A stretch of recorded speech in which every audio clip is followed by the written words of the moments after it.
ஓம் சாந்தி. ஆத்மாவின் தாகம் அமைதி என்ற தலைப்பில் 31 நாளுக்காக பட்டி நடந்துட்டுருக்கு. பட்டியில் இன்னைக்கு 26வது நாள், 27ன்னு கூட சொல்லலாம். ஏன்னா இன்னைக்கு டபுள் முரளி 15/12/2003 அந்த அவ்யக்த முரளியும் இருக்குது. அதோட 31/12/2003 இந்த 2 அவ்யக்த முரளியும் இன்னைக்கு நாம் ரிவைஸ் பண்ண போகிறோம். 1970லேருந்து 2003 வரைக்கும் 34 ஆண்டுகளை நம்ம நிறைவு பண்ணுறோம். 70லேருந்து 2003 அதில் இருக்க எல்லா முரளிகளும் நம்ம படிச்சிருக்கோம். இது இன்றைக்கி நம்ம நிறைவு செய்கிறோம். இன்றைக்கி விசேஷமாக 15 தேதி டிசம்பர் மாதத்தில் 2003ல் பாபா கொடுத்த விசேஷ தலைப்பு என்ன அப்படின்னா, பிரத்யக்ஷத்தை பிரத்யக்ஷமாக்குறதுக்காக சாதாரணதை அலௌகிகமானதாக மாற்றுங்க, கூடவே சாட்சாத்கார மூர்த்தி ஆகுங்க அப்படின்னு சொல்கிறாரு. பாபா சொன்ன இந்த தலைப்பு இதுதான். அதில் பாபா 3 நட்சத்திரங்களை பிராமணர்களினுடைய நெற்றியில் பார்க்குறாரு. இந்த 3 நட்சத்திரங்கள்லையும் நட்சத்திரம் அப்படின்ற சொல்லுக்கு ஒரு அர்த்தம் மறைஞ்சிருக்கு. ஒரு சொல்லை எடுத்துக்கிட்டோம் அப்படின்னா, சீதா அப்படின்ற சொல் நட்சத்திரத்தில் வருது. அதாவது நாம் ஆத்மா ரூபமான சீதைகள், கூடவே ராமிலும் ராம் அப்படின்னு வருது. ஆகையினால சீதாவும் ராமும் நம்ம தான். ஏன்னா நம்ம ஆத்மா ராம் தானே. ஆத்ம ரூபமான சீதைகளும் நம்ம தான். இப்போ சிவனினுடைய பிள்ளைகள் நம்ம. ஆகையினால இன்னைக்கு பாபா முதல்ல சொன்னது இதுதான். அலௌகீக சிறந்த பிறப்பு 3 வகையான நட்சத்திரம். 1 பிறப்பின் நட்சத்திரம், 2வது சிறந்த தொடர்பின் நட்சத்திரம், 3வது அனைத்து பெறுதல்களின் நட்சத்திரம். இந்த 3 வகையான நட்சத்திரத்தை பாபா நெற்றிக்குள்ளே பிரகாசமாக பார்த்துட்டு இருந்தேன் அப்படின்னு சொல்கிறாரு. முதல் நட்சத்திரத்தில் என்ன பார்த்தாரு அப்படின்னா, இந்த 3 வகையான நட்சத்திரத்தை பாபா பார்த்துட்ருக்காரு. நாம் அந்த நட்சத்திரம் நம்மளுடைய பாக்கிய விதாதா இறைவன். பாக்கிய விதாதா சாதாரணமானவர் கிடையாது. கூடவே அந்த பிறப்பு கொடுக்கக்கூடிய நம்மளுடைய தந்தை பிறப்பு கொடுத்துருக்கார். ஆகையினால பிறப்பு சிறந்ததாக இருக்குது, மகத்தானதாக இருக்குது, உயர்ந்ததாக இருக்குது. இந்த ஒரு நட்சத்திரத்தோடு சேர்த்து 2வது நட்சத்திரம் எதுன்னு பார்த்தாரு. சிறந்த தொடர்பின் நட்சத்திரம். ஆகையினால 2 நாளைக்கு முன்னாடி பா என்ற எழுத்துலேருந்து நிறைய சொற்கள் நம்ம சொன்னோம் இல்லையா. பாபா, பிரத்யக்ஷம் அப்படி சொல்லிட்டு பா வரிசையில் ஸ்டார்ட் ஆகக்கூடிய நிறைய சொற்கள் சொன்னோம். இப்போ பாப்பா, பிபி அந்த பா வரிசையினுடைய சொற்களை நம்ம சொன்னோம். ரொம்ப காலத்துக்கு முன்னாடி பலருக்கும் அது நினைவில் இருக்கும். அந்த சொற்கள்லாம் நம்ம சொன்னோம். இப்போ பலருக்கு நினைவில் இருந்ததுனால நம்ம அதெல்லாம் சொன்னோம். அது எல்லாமே வகுப்பில் நடந்த விஷயம். அப்படின்னா எந்தெந்த தொடர்பு? 1 பி, அதாவது பான்னு சொல்லிட்டு தமிழில் சொன்னோம், பி அப்படி சொல்லிட்டு இங்கிலீஷில் லெட்டர் கொடுத்தோம். இப்போ போட்மேன், பியூட்டிஷியன், பிரதர், அப்போ இதெல்லாம் பியில் ஸ்டார்ட் ஆகுது. அதில் என்னென்ன சொற்கள் இருக்கோ அது ஒரு 10 சொல்லணும் அப்படின்னு சொல்லியிருந்தோம். அப்படின்னா தொடர்பை பற்றி பேசுகிறப்போ நினைவுக்கு எல்லாமே வருது. இப்போ பாடி கார்டு கூட பியில் ஸ்டார்ட் ஆகுது. ஆகையினால நம்மளுடைய தந்தையோட முக்கியமாக நம்ம 3 தொடர்பு சொல்கிறோம். பாக்கிய விதாத்தால நமக்கு சிறந்த பிறப்பு கிடச்சிருக்கு, உயர்ந்த பிறப்பு கிடச்சிருக்கு. நமக்கு பிறப்பு கொடுக்கக்கூடியவர் தானே பாக்கிய விதாதா. பாக்கிய விதாதாக இருக்கிறதோட தந்தையாகவும் இருக்காரு, டீச்சராகவும் இருக்காரு, சத்குருவாகவும் இருக்காரு. அப்படின்னா 3மே ஒன்று தான். பாபா தந்தையா இருக்கிறாரு, பாலனை கொடுக்குறாரு. பரமாத்மா பாலனை நமக்கு கொடுக்குறாரு. அதே நேரத்தில் வரிசை கிரமமாகவும் இருக்கிறாங்க. அன்பும் கொடுக்குறார் பாபா, ஆனால் வரிசை கிரமமாக கொடுக்குறேன்றார். அதே நேரத்தில் பரமாத்மா வரிசை கிரமமாக கொடுக்குறார். அதில் 3 விஷயம் சொல்கிறாரு. ஆகவே பரமாத்மா தந்தை தொடர்பு இருக்கிறதோட நமக்கு டீச்சரோட தொடர்புலையும் இருக்கிறார், ஆசிரியராகவும் இருக்கார். அப்படி தானே? ஆசிரியர்னா என்ன? ஆசிரியர்கிட்ட இருந்து என்ன கிடைக்குது? ஞானம் கிடைக்குது. என்ன ஞானம் கிடைக்குது? 3 காலத்தினுடைய ஞானம். நாம் திரிகாலதர்ஷி ஆகிறோம். ஆகையினால இந்த நம்மளுடைய படிப்பு என்ன ஆகுது? அது வருமானத்தின் மூலமாக இருக்குது. இதில் காட்டப்பட்டிருக்கு நமக்கு பாதுகாப்பாக இருக்கிறாரு. நிச்சயம் இருக்குது. நம்பிக்கையோடு நம்ம சொல்கிறோம் நம்மளுடைய பாதுகாப்பாளர் இறைவன் அப்படின்ட்டு. ஆகையினால நம்மளுடைய பாலனை பரமாத்மா அன்பு, பரமாத்மா பாலனை பரமாத்மா அன்பு. ஆகையினால நம்மளுடைய பாதுகாப்பாளர் பரமாத்மா, பாலனை செய்யக்கூடியது பரமாத்மா. மேலும் இது வருமானத்தின் மூலம் கிடைக்குது. நாம் சம்பாதித்து வரும் வருமானம், நம்ம படிச்சுட்டு இருக்கக்கூடிய படிப்பு, அது என்ன? அது வருமானத்தின் மூலம் கிடைக்குது. நம்ம எதை சம்பாதிச்சாலும் அதனுடைய அடிப்படையாக தான். முக்கியமாக நம்ம எடுக்கக்கூடிய பதவி அதனால தான் உருவாகுது. உலகத்துலேயும் படிப்பின் மூலம் தான் பதவி கிடைக்குதுன்னு சொல்லுவாங்க. உயர்ந்த பதவி எடுக்கிறதும் படிப்பினோட அடிப்படையில் தான் இருக்குது. நல்லா படித்தா நல்ல மார்க் வாங்கலாம், நல்ல பதவி அடையலான்னு சொல்லுவாங்க. அப்படின்னா இங்கே நம்மளுடைய படிப்பு எவ்வளோ உயர்ந்த படிப்பு? ஒன்று சுயராஜ்ய அதிகாரி, அதோடு சேர்த்து எதிர்கால உலகராஜ்ய அதிகாரி. ஆகையினால நம்ம ராஜயோகியாவும் ஆறோம், தேவராஜ்யத்தின் பதவியும் கிடைக்குது. ஆகையினால கல்வியும் கிடைக்குது. கற்றுத்தரக்கூடிய நமக்கு பாபா கற்றுக் கொடுக்குறாரு. திரிகாலதர்ஷி ஆகிறோம், நம்மளுடைய பயிற்சியாக தான். இப்போ நம்ம திரிகாலதர்ஷி ஆயிடுறோம். ஆகையினால இது சாதாரணமான படிப்பு கிடையாது. இந்த மாதிரியான படிப்பு எங்கேருந்தும் நமக்கு கிடைக்கவே முடியாது. இப்படிப்பட்ட உயர்ந்த நிலையும் யாருக்குமே கிடைக்காது. ஆகையினால இவ்வளவு உயர்ந்த படிப்பை படிக்க தகுதியாக நாம் எவ்வளோ பாக்கியசாலி ஆகியிருக்கோம். நம்மளுடைய பாக்கியத்தின் சிறந்த நட்சத்திரம் எப்போவுமே பிரகாசமாக இருக்குது. நம்மளுடைய பாக்கியத்தின் நட்சத்திரத்தை பாருங்க. ஆகவே இவ்வளோ உயர்ந்த படிப்பை படிக்க தகுதியாக நம்ம ஆகியிருக்கோம். இப்போ அந்த நஷாவும் இருக்குது, குழந்தைகளுக்கு மகிழ்ச்சியும் இருக்குது. எவ்வளோ நிச்சயம் இருக்குது, நஷா இருக்கோ அந்த அளவு மகிழ்ச்சி இருக்கும். ஆனால் சில நேரத்தில் குழந்தைங்க, பாபா சொல்கிறாரு, நடந்து கொண்டே சாதாரண நிலைக்கு வந்துடுறாங்களாம். தங்களுடைய உயர்ந்த நிலையை மறந்துடுறாங்க. ஆசிரியரோடு சேர்த்து உங்களுக்கு இன்னும் 3 தொடர்பு ஒன்றுலேயே இருக்குது. தந்தை, டீச்சர், சத்குரு. இப்போ சத்குரு கிட்ட என்ன கிடைக்குது? சத்குரு கிட்ட இருந்து நமக்கு ஸ்ரீமத் கிடைக்குது. அப்படின்னா பாபா சொல்கிறாரு, ஸ்ரீமத் மீது முழுமையாக கவனம் வைக்கணும். ஸ்ரீமத் மீது முழுமையாக நம்ம கடைபிடிக்கிறப்போ அதோட பலன் என்ன கிடைக்கும்? நமக்கு வெற்றி கிடைக்கும். கூடவே ஒவ்வொரு அடியிலும் நமக்கு வெற்றி கிடைக்கும். ஒரு அடியில் வெற்றி அடையலை அப்படின்னா அதோட அர்த்தம் நம்ம ஸ்ரீமத் படி நாம் நடக்காமல் மன்மத்தை கலக்கிறோன்னு அர்த்தம். ஆகையினால மன்மத்தை கலக்காதீங்க, பரமத்தை கலக்காதீங்க. நம்மளுடைய ஸ்ரீமத்திலிருந்து காலடி விலகக்கூடாது. அதாவது நம்ம ஸ்ரீமத் படி தான் நடக்கணும். நம்ம ஸ்ரீமத் மீது தொடர்ந்து நடந்தால் ஒவ்வொரு அடியிலும் நம்ம சம்பாத்தியம் அடையலாம். ஒரு அடியிலையும் அந்த பாத அடியில் நம்ம சம்பாத்தியம் எடுக்கலாம், ஈஸியாக இருக்கலான்றாரு. ஆனால் உழைப்பு தேவைப்படுதுன்னா அதுக்கு காரணம் ஸ்ரீமத்லேருந்து விலகி இருக்கோன்னு அர்த்தம். ஒவ்வொரு அடியிலும் நாம் சம்பாத்தியம் செய்யணும், சேமிக்கணும். ஆகையினால ஸ்ரீமத் மீது நாம் ஸ்ரீமத் படி நடந்தோன்னா நமக்கு வரதானம் கிடைக்குது. அந்த வரதானத்தின் மூலமாக நமக்கு செய்ய வேண்டிய செயல் ஈஸியாகிடுது. செயலில் சிரமம் இருக்காது, வெற்றி ஈஸியாக கிடைக்கும், கஷ்டமாக இருக்காது. ஆகையினால பாபா சொல்கிறாங்க, குழந்தைகளே, உங்களுக்கு வரதானம் எவ்வளவு இருக்கிறது? ஒரே தந்தை, ஆசிரியர், சத்குரு 3 பேருமே ஒருத்தரில் இருக்கிறாங்க. இப்போ 3 வகையான இதை நீங்கள் அடைஞ்சிட்ருக்கீங்க. அன்பு, பிறப்பு மற்றும் நம்மளுடைய பாலனை. இப்போ நம்மளுடைய வரிசை எப்படி சொல்கிறோம்? அதாவது அந்த தொடர்பு நமக்கு ஒன்றுலேயே 3மே அனுபவம் ஆகுது. அதனால் நம்ம என்ன சொல்கிறோம் அப்படின்னா, ஒரு தந்தை, மற்றொருவர் கிடையாது. அதுலேயும் 10 ஃபார்முலாஸ் இருக்குது. அதுவும் கோல்டு ஃபார்முலான்னு சொல்கிறோம். அதாவது அது எல்லாருக்குமே நினைவு இருக்கும், ஏன்னா திரும்ப திரும்ப ரிவைஸ் பண்ணுறோம் இல்லையா? அந்த கோல்டு ஃபார்முலா, தங்க சூத்திரம். இப்போ ஒரு தந்தை, மற்றொருவர் கிடையாது.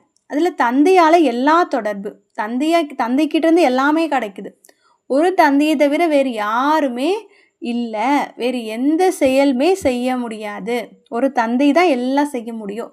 இப்போ தந்தையின் நினைவு, தந்தையோட சங்கம், ஒரு தந்தையினுடைய அன்பு, ஒரு பலம், ஒரு நம்பிக்கை, ஒரு தந்தையிலிருந்து தான் நமக்கு எல்லாமே கிடைக்குது. ஒரு தந்தையிலேயே அனைத்தும், ஒரு தந்தையினுடைய கடமை மற்றும் சேவை, ஒன்றிலேயே அனைத்தும், ஒன்றே அனைத்தும். இந்த மாதிரி 10 கோல்டு ஃபார்முலாஸ் இருக்குது. ஆகையினால இன்னைக்கு இந்த விஷயம் எல்லாத்தையும் அடையிறதுக்கானது. அதாவது 3வது நட்சத்திரம் பெறுதல்களின் நட்சத்திரம். ஆகவே தந்தையினால் எல்லா பெறுதல்களும் நம்மளுடைய நெற்றியில் பிரகாசமாக இருக்குது. பாலனையின் பெறுதல் இருக்குது, படிப்பின் பெறுதல் இருக்குது, கூடவே பலவிதமான வரதானங்களினுடைய பெறுதல் இருக்குது, மகிழ்ச்சியின் பெறுதல் கூட இருக்குது. ஆகையினால் அதை நஷா மற்றும் மகிழ்ச்சி பாபா சொல்கிறாங்க எப்போவுமே இருக்கணும். இது எமர்ஜ் நிலையில் இருக்கா இல்லை மெர்ஜ் ஆகிடுதா, என்ன ஆகுது? ஆகவே ஒரு தந்தை, மற்றவர் யாரும் இல்லை, ஏக் பாபா தூஸ்ரா நாக்கோயி அப்படின்னு இருக்கணும். இதுதான் குழந்தைங்க தெரிஞ்சுக்கணும். நம்ம சாதாரணமானவங்க கிடையாது. நம்ம கோடியிலையும் சிலர், அந்த சிலரிலும் சிலர். ஒவ்வொரு குழந்தையும் கோடியில் ஒருத்தர், சாதாரணமானவங்க கிடையாது. அதனால ஒவ்வொரு ஆத்மாவும் கோடியில் ஒருவராக இருக்கிறாங்க. நம்பர் வாரியாக இருந்தாலும் எல்லாரும் நம்பர் 1ல் இல்லைனாலும் ஆனாலும் வந்திருக்காங்கல்ல. ஆகவே இப்படிப்பட்ட குழந்தைங்க நாம். நம்பர் வாரியாக இருந்தாலும் பாபாவோட நம்பிக்கை நம்மக்கிட்ட இருக்குது. இப்போ ஒவ்வொரு குழந்தையும் நம்பர் 1ல் வரணும். ஆகையினால பிரம்மா பாபாவும் நம்பர் 1 அடைஞ்சாரு. இப்படியா பாபாவும் குழந்தைங்கள் கையை உயர்த்த வச்சாரு. ஆசிரியர்கள் கையை உயர்த்தினாங்க, பாண்டவர்கள் இருந்தாங்க, அவங்களும் கை தூக்குனாங்க. அப்புறம் நம்பர் 1ல் வரப்போகிறது யார்? அப்புறம் ஃபாரினர்ஸும் கை உயர்த்தினாங்க. இப்போ பல வெளிநாட்டினர் கை தூக்குனாங்க. அப்போ பாபா சொன்னாங்க, பாருங்க ஜானகி தாதியை சொன்னார். இப்போ நாளைக்கு ஜானகி தாதியோட டே தானே, 27th. ஆகையினால இன்று பாபா முன்கூட்டியே நினைவுபடுத்துகிறாரு. அப்புறம் சொல்கிறாரு, பாருங்கள், கவனித்து பாருங்கள், இவர்கள் கூட நம்பர் 1ல் வரப்போகிறாங்க. அவ்வளோ நம்பிக்கை இருக்குது, உற்சாகம், உறுதி இருக்குது. அதனால் நிச்சயம் நம்பர் 1ல் வர முடியும். கையை உயர்த்துங்க உற்சாகத்தோடு அப்படின்னு சொல்கிறார். இப்போ கையை உயர்த்தாதவர்கள் இலக்க வச்சு நாமளும் நம்பர் 1ல் வரணும்னு உறுதிமொழி எடுங்க. ஆகையினால பிரம்ம பாபாவை ஃபாலோ பண்ணுங்கள். பிரம்ம பாபா செஞ்சதை தான் செய்யணும். பிரம்ம பாபாவை தான் பின்பற்றணும். நம்முடைய முன்னேற்றத்திற்கும் நம்பர் 1ல் வர்றதுக்கு அதுதான் இலக்கு. அப்படின்னா இது நமக்கான ஒரு சாதனம். நம்ம ப்ராக்டிக்கலாக கொண்டு வரணும். அது நமக்கு ஒரு உற்சாகம் கொடுக்குது. ஆகையினால பிரம்ம பாபாவை பாருங்கள், பிரம்ம பாபாவை ஃபாலோ பண்ணுங்கள். யார் யார் கையை உயர்த்தினாங்களோ, யார் யார் துணிச்சல் வச்சாங்களோ அவங்களுக்காக பாபா சொல்கிறாரு, இப்படிப்பட்ட சிறந்த ஆத்மாக்கள் மனசில் மட்டும் சங்கல்பம் வைங்க. அதாவது எல்லோரும் சங்கல்பம் பண்ணுறாங்க, ஆனால் பாபா சொல்கிறாங்க சங்கல்பம் மனதில் செய்கிறீங்க. ஆனால் அதை எப்படி செய்யணும்னா முகத்திலையும் நடத்தையிலையும் செய்யணும். மூர்த்தியாக சாட்சாத்காரமாக நீங்கள் காமிக்கணும். அந்த மூர்த்தியாகவே சைதன்ய மூர்த்தியாக ஆகணும் அப்படின்றாரு. அதை பார்க்கணும். இல்லைன்னா அதை நாம் மேக்கப் பண்ணணும், அதாவது சரி பண்ணணும், சரிபார்ப்போடு சேர்த்து உருவாக்கணும். ஆகையினால மூர்த்தியாக ஆகக்கூடிய இலக்கை நம்ம முன்னாடி வைக்கணும். பாபா சொல்கிறாங்க, யார் யாரெல்லாம் கையை உயர்த்தினாங்களோ அவங்க டிவியில் வந்துட்டாங்க. அதோடு சேர்த்து அவங்களுடைய ஃபைலும் ரெடி ஆகிடுச்சு. ஒவ்வொருடைய ஃபைலும் இருக்குது. ஆக பிரம்ம பாபா ஸ்டார்டிங்லேருந்து 84 பிறவியை முடித்தார். கடைசி பிறப்பில் 60 ஆண்டு ஆச்சு. 60வது ஆண்டுக்கு அப்புறம்தான் பாபா பிரவேசமானார். ஆகவே கடைசி பிறப்பில் இருந்தப்போ கூட ஆரம்பத்துலேருந்தே பாபாவோட சாட்சாத்காரம் எல்லாருக்கும் கிடச்சிட்டு தானே இருந்தது. இப்போ சாதாரணமானவர் கிடையாது, விசேஷமானவராக இருந்தார். விசேஷத்தின் சாட்சாத்காரம் நடந்துகிட்டே இருந்தது. அதையும் பாபா சொன்னார். அப்படின்னா நீங்கள் குழந்தைங்க இப்படியாக இருந்தாலும், வியாபாரி ஆனாலும், இல்லை நீங்கள் வழக்கறிஞர் ஆனாலும், என்ன தொழில் இருந்தாலும் பரவாயில்ல, டாக்டராக இருந்தாலும் பரவாயில்ல, டீச்சராக இருந்தாலும் பரவாயில்ல, இன்ஜினியராக இருந்தாலும் பரவாயில்ல. ஆனால் உங்கள் தொழில் மட்டும் உங்களுடைய அறிமுகமாக இருக்கக்கூடாது. இது மிக சிறந்த வியாபாரம், மிகச்சிறந்த டாக்டர், இல்லை மிகச்சிறந்த ஒரு நல்ல லாயர் அப்படின்னு மட்டும் தெரியக்கூடாது. இப்போ நம்மளோட செயல்னால நாம் புகழ் பெறக்கூடாது. ஆனால் எப்படி புகழ் பண்ணணும், புகழ் எப்படி வாங்கணும்? நம்மளுடைய கர்மத்தின் அடிப்படையில் முகத்தாலையும் நடத்தாலையும் பிரத்யட்சமாகணும். இப்போ அவர் ஒரு நல்ல டாக்டரு, ஆனால் உருனே இருப்பார், இப்படி சொல்லுவாங்களா? இப்போ அந்த மாதிரி நம்மளுடைய நடத்தையில், முகத்தில் நம்ம கொண்டு வரணும். அவங்கக்கிட்ட சாதாரண தன்மை தெரியக்கூடாது, விசேஷம் தெரியணும். ஞாரா அலௌகீகம் அப்படின்னு அனுபவம் ஆகணும். பாபா குறிப்பாக இந்த வார்த்தைகளை சொல்கிறாரு. ஞாராவாகவும் தெரியணும், அலௌகீகமாகவும் தெரியணும் அப்படின்றார். இப்போ சாதாரண தன்மை இருக்கக்கூடாது. கூடவே பாபா சொல்கிறாங்க, குழந்தைகள் நடக்கும்போது சாதாரணமாக நடக்கிறாங்களாம், பேசுகிறப்போ சாதாரணமாக பேசுகிறாங்களாம். ஆகவே தந்தையின் பிரத்யட்சம் இருக்கணுமா? எப்படி இருக்கும்? சாதாரணமாக இருந்தால் இருக்காது. அதனால் நம்மளுடைய பேச்சும் அலௌகீகமாக இருக்கணும். நம்ம செய்யக்கூடிய செயலும் சாதாரணமாக இருக்கக்கூடாது, விசேஷமாக இருக்கணும். வரதானி பேச்சாக இருக்கணும், தெய்வீகமான பேச்சாக இருக்கணும். அப்படிப்பட்டதாக நம்மளுடைய பேச்சு இருக்கணும்.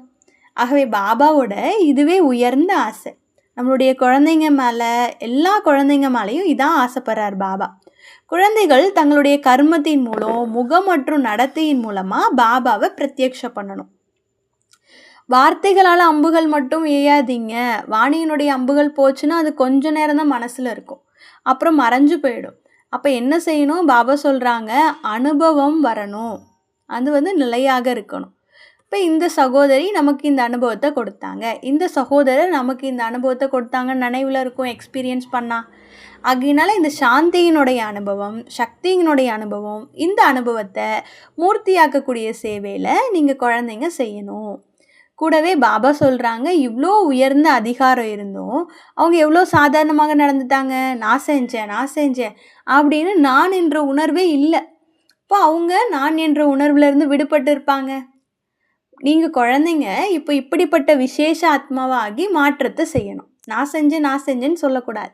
ஆகையினால ஒவ்வொரு சென்டர்ல இருந்தும் இந்த பாடல் ஒலிக்கும், மாற்றம் மாற்றம் மாற்றம். இப்படிப்பட்ட மாற்றத்தை செய்யக்கூடிய இலக்கை நாம் எல்லாரும் ஏற்கனவே வச்சுருக்கோம். எல்லாரும் மாற்றத்தினுடைய பாதையில் செஞ்சிட்ருக்கோம். சதவிகித அளவில் எல்லாருமே வந்து மாற்றிட்டுருக்கோம். ஆனால் பாபா நம்மக்கிட்ட இருந்து ஆசை வைக்கிறார். நம்ம மேலே வந்து இந்த ஆசை இந்த குழந்தை பண்ணணும் அப்படின்னு நினைக்கிறார். பாபாவே ஆசை வைக்கிறாருன்னா நம்ம அதை நிறைவேற்றணும் தானே. இப்போ குழந்தைங்க ஒவ்வொரு சப்ஜெக்ட்லேயும் 100% ஒவ்வொரு சப்ஜெக்ட்லேயும் முழுமையான அனுபவமூர்த்தி ஆகணுமா. இது மாதிரியே அடுத்ததாகவும் ஒரு முரளி சொல்கிறாரு. அதுலேயும் பாபா சொல்கிறாரு, 4 சப்ஜெக்ட்லேயும் முழுமையாக 100% ஆகுங்க. ஆக இது மாற்றத்தின் நம்மளுடைய இலக்கு. மேலும் நாம் உணர்வுலேருந்து விடுபடணும். அதாவது நான் என்ற உணர்வு வரக்கூடாது. நான் நினைக்கிறேன், நான் பேசுகிறேன், நான் தான் செய்கிறேன் அப்படின்னு. இப்போ இந்த நான் என்ற உணர்வு வந்தால் பாபா சொல்கிறாரு, அதில் தேக அபிமானம் வருது. தேக அபிமானம் கீழே இழுக்குது. 2வது கோவம். அடுத்து ஏதாவது விஷயம் ஏற்பட்டுச்சுன்னா கோவத்தால் சின்ன சின்ன விஷயங்களுக்கும் சிடுசிடுப்பாயிடுறாங்க. இப்போ இது எல்லாமே நம்மளை நான் அப்படின்ற உணர்வுக்கு கொண்டு வரது தான் காரணம். இப்போ நான் சொல்லிட்டிங்கன்னா கண்டிப்பாக முன்னேறவே முடியாது. நம்மளுடைய முன்னேற்றத்தில் தடைகள் வருது. ஆகையினால இந்த நான் என்ற உணர்வை நாம் எப்போவுமே வாழ்க்கையிலேருந்து நீக்கணும். அப்போ நாம் ஈஸியாக வந்து முன்னேறிடலாம். ஆகவே திட்டத்தை ப்ராக்டிக்கல் வாழ்க்கையில் கொண்டு வரணும். திட்டம் உருவாக்குறதுக்காக மட்டும் கிடையாது, அதை நடைமுறையில் கொண்டு வரதுக்காக நாம் என்ன பண்ணணும், முன்னேற்றணும். ஆகையினால பாபா சொல்கிறாங்க, இந்த சின்ன சின்ன குழந்தை பருவ விஷயம் விளையாட்டெல்லாம் இருக்குது இல்லையா, அதெல்லாம் முடிச்சிடுங்க. இன்னும் எவ்வளோ காலம் இப்படி சின்ன பிள்ளைத்தனமாக விளையாடிட்டுருப்பீங்க அப்படின்னு கேட்குறார். இப்போது வானப்பிரஸ்தி ஆகிடுங்க. இப்போது குழந்தை பருவ விளையாட்டு உங்கள் நேரத்தை வீணாக்கிடுது. வானப்பிரஸ்தியாகி தங்களை ஆதாரமூர்த்தி உத்தாரமூர்த்தியாக ஆக்கி உங்களை முன்னேற்றதுக்காகவும் அதோட பிறரின் பொறுப்பும் நமக்கு இருக்குது. ஆகவே வானப்பிரஸ்தியாக இருந்தீங்கன்னா குழந்தை பருவ விளையாட்டு எப்படி முடியும், எப்படி வரும்? அப்போ இன்னைக்கு இது பாபாவோட 31/12 2வது முரளி. அதில் அகண்ட மகாதானி ஆகுங்கன்னு விசேஷமாக சொல்கிறார். இப்போ இந்த வருடத்தில் நிமித்தமாகி நிர்மாணமாகி அகண்ட மகாதானி ஆகுங்கன்னு சொல்கிறாரு. இப்போ தானம் அப்படின்னா யாருக்கிட்ட ஸ்தூலமான செல்வம் இருக்கோ அவங்க ஸ்தூலமாக தானம் பண்ணுறாங்க. யார்கிட்ட ஏதாவது பொருள் இருக்கோ அவங்க தானம் பண்ணுறாங்க. யாருக்கு வாணியின் விசேஷம் இருக்கோ அவங்க ஞான தானம் பண்ணுறாங்க. பாபா வந்து நமக்கு முதல்ல ஞானத்தை கொடுத்தார் இல்லையா. ஆகையினால ஞான தானத்தினால நம்ம பாபாவை தெரிஞ்சுக்கிட்டோம். மேலும் சக்திகளினுடைய தானத்தையும் தந்தார். அதனால நம்ம சக்தி வாய்ந்தவராகி தாரணை மூர்த்தியாக ஈஸியாக ஆக முடியுது. ஆகவே இன்னைக்கு பாப்தாதா 31 முரளியில் மகாதானி ஆகுங்க அப்படின்னு சொல்லியிருக்கார். இப்போ நம்ம மகாதானி ஆகணும், எவரடி ஆகணும், குஷியோடு இருக்கணும் அப்படின்னு நிறைய விஷயங்கள் இந்த முரளியில் பாபா நமக்கு சொல்லிகிட்டே இருக்காங்க. இப்போ பாபா சொல்கிறாங்க, துணிவினுடைய சிறகுகள் கிடைக்கணும். நம்ம எல்லாருக்குமே வந்து சிறகு வேணுன்றார். எப்படிப்பட்ட சிறகு? துணிவாக இருக்கணும், தைரியத்தோடு இருக்கணும் அப்படின்றார். இப்போ மகிழ்ச்சியாக இருக்கணும், நம்மளும் திருப்தியாக இருக்கணும், மற்றவங்களையும் திருப்தியாக்கணும். அப்புறம் டபுள் லாக், டபுள் சாவி வைக்கணும் அப்படின்றார். எந்தெந்த சாவி பயன்படுத்துகிறீங்க? நினைவு, சேவை, இது 2 டபுள் லாக், டபுள் சாவி அப்படின்னு சொல்கிறார். இப்போ இந்த சாவி வந்து நம்ம வந்து பயன்படுத்தணும். திடத்தன்மை வெற்றியின் சாவி.